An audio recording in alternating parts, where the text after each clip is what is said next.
There are now new calls for a federal investigation into Hope, Florida, the program spearheaded by First Lady DeSantis.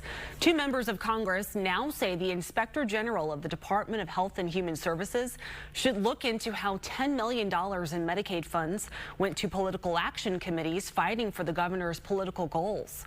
Fox 13's Axelbank is live in the newsroom tonight for us with the latest. Hey, Evan. Well, Brianna, a state investigation was blocked when certain witnesses declined to appear before a legislative committee that had called a hearing. But now Tampa Rep. Kathy Castor says nonpartisan federal investigators should determine whether that movement was the movement of that money was a crime.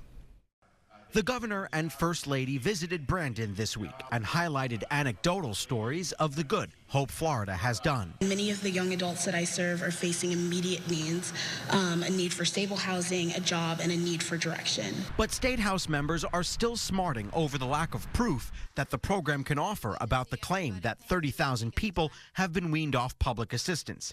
Alex Andrade shut down an investigation after Hope, Florida's attorney and the heads of two nonprofits refused to answer questions. Their nonprofits got $10 million of state settlement money that were first given to Hope, Florida. They want to govern by press conference, apparently.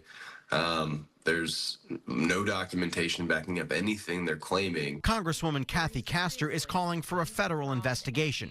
She says the transfer of funds from a state settlement for Medicaid recipients who were overbilled to political action committees controlled by the governor's chief of staff and now attorney general is potentially criminal. Castor points out members of DeSantis' own party led the state inquiry. It demonstrates that this is very serious, that you cannot divert Medicaid funds intended to take care of the health and well-being of Floridians for political purposes and to hide it in the way that they did. Citing the law that says Medicaid money must be used for Medicaid, she's asked the Inspector General at the Department of Health and Human Services to do the inquiry.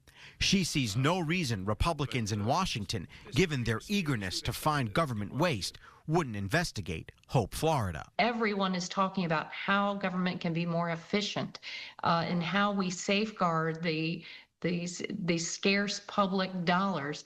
So I think that's what's going to carry the day.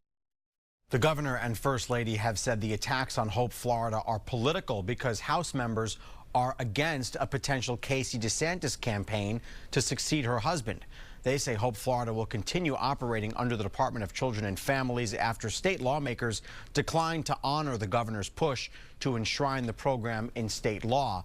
That's why the inquiry from the House started in the first place, Brianna. All right, Axelbank reporting for us from the newsroom. Thanks, Evan.